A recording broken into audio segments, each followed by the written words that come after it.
राजस्थान विधानसभा चुनाव में कांग्रेस हो या बीजेपी टिकटों का पेंच फंसा हुआ है। इसीलिए बीजेपी ने 2 सूची जारी कर दी और कांग्रेस ने भी उम्मीदवारों की 2 छोटी छोटी सूची जारी कर दी। मगर ये नाम अब तक ऐसे थे जिन पर बहुत ज़्यादा विवाद नहीं होने वाला था। इसके बाद जो नाम आने हैं वहाँ पर असली कसमकस है दोनों ही पार्टियों में, लिहाजा फूंक फूंक कर कदम रखा जा रहा है। अब कहा जा रहा है कि कांग्रेस की एक छोटी सी सूची करीब 23 या 24 नाम की आज या कल में आ सकती है, क्योंकि कांग्रेस ने 106 नामों की सूची तैयार की थी, जिसमें शांति धारीवाल के नाम पर आपत्ति थी और 2-4 नाम और हो सकता है कि बदलाव उनमें किया जा सकता है। उसके बाद ये सूची जारी हो सकती है।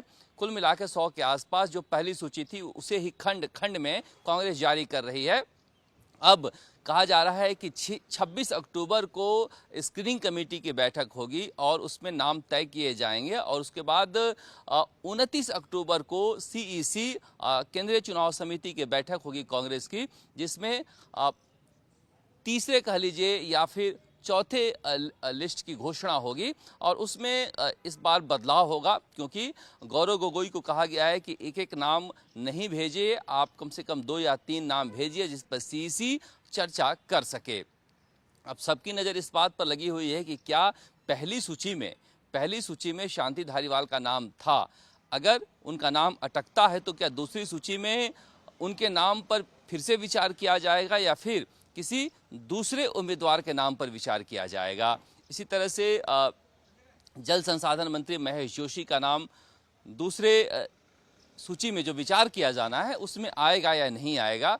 कहा जा रहा है कि अब आज या कल में जो छोटी सूची आने वाली है उसमें करीब 6 मंत्री, जो 8 मंत्री रह गए हैं उसमें 6 मंत्रियों का नाम है और करीब 15 विधायकों का नाम है जिन्हें कांग्रेस रिपीट करना चाहती है।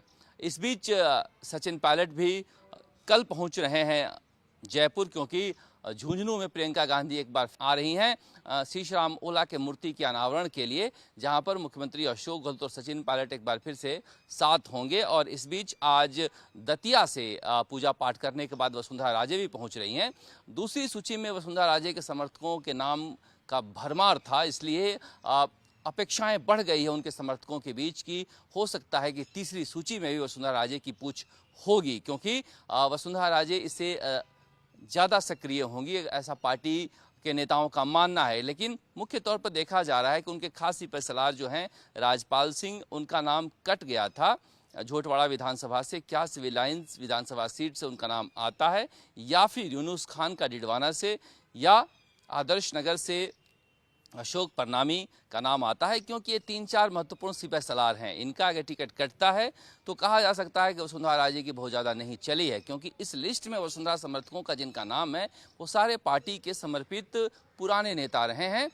असली लिटमस टेस्ट सचिन पायलट और वसुंधरा राजे का आगे आने वाली सूचियों में है, क्योंकि सचिन पायलट के ज़्यादातर समर्थक जो हैं उनका नाम अभी नहीं आया है, जैसे गजराज खटाणा हैं, वेद प्रकाश सोलंकी हैं या फिर उनको छोड़कर गए मंत्री रमेश मीणा हैं।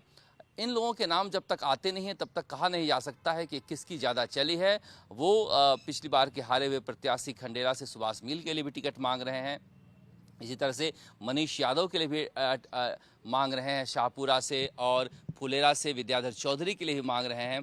कुल मिलाकर अभी 1-2 दिनों में जो बीजेपी और कांग्रेस में स्क्रीनिंग कमेटी की बैठक या सीईसी की बैठक होगी उसमें पता चलेगा कि किस नेता का कितना ज़्यादा चल रहा है, क्या सर्वे के आधार पर टिकट दिया जा रहा है या फिर नेताओं के पसंद और नापसंद को ध्यान में रखा जा रहा है। मगर ये कहा जा सकता है कि अभी चुनाव प्रचार रंग नहीं पकड़ पा रहा है, क्योंकि सारे बड़े नेताओं का ध्यान टिकट वितरण पर लगा हुआ है कि कितने लोगों को अपने खेमों को टिकट दिलवा सकें, क्योंकि 3 दिसंबर को जब परिणाम आएंगे तब असली मुकाबला यही होगा किसके साथ कितने विधायक हैं। इसीलिए इसकी तैयारी अभी से की जा रही है। राजस्थान के राजनीतिक खबरों के लिए आप देखते रहिए चुनाव आज तक। नमस्कार, जयपुर से शरद कुमार।